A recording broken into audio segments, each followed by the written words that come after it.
Ярминкәдә нигездә халыкка авыл хуҗалыгы продукциясе тәкъдим ителде. Теләгән кешегә терлек ите, фермер Ирек Хамадишиннан ысланган, яңа суелган каз алырга була иде. Сөт һәм сөт продуктлары, казылыклар, бал, җиләк-җимеш үсентеләр дә күпләр күңеленә хуш килде. Безнең инде ярмаркалар тагын да күбәячәк. Көз көне Мөслимдә дә булачак. Шулай ук безнең Чаллы шәһәрендә 2 атнага бер сентябрьнең 20-сеннән башлансак ярмаркалар. Май, июнь айлары салкынчарак булса да, Аллага шөкер, Аллага Тәгалә нигъмәтләрен бирде. Кортлар үсеп киттеләр бик яхшы. Һәм бик күп баллар алдык. Аллага шөкер, ипиләр мул булды быел.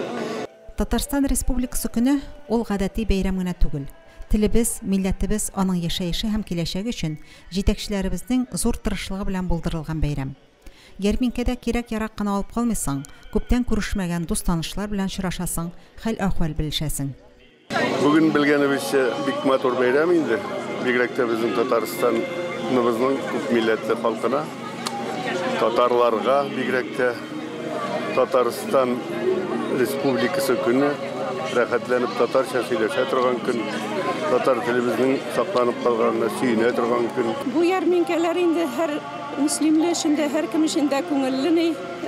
Анда беренчедән әле ярминкәдә дусларны очратабыз, үзебезнең элеккеге таныш-белешләрне күрәбез. Менә шул үзенчәлекләре шул бар инде. Көннең кояшлы булуы, күңелле музыка уйнап торуы да бәйрәмгә ям өстәде. Ярминкәдә азык-түлектән тыш зур ассортиментта үз һәм аяк киемнәре, хуҗалык кирәк-яраклары сайларга мөмкинлек тудырылган иде. Райондашлар канәгать калгандыр дип уйлыйбыз. Наилә Салахова, Динар Нуртдинов, Мөслим телевидениесе.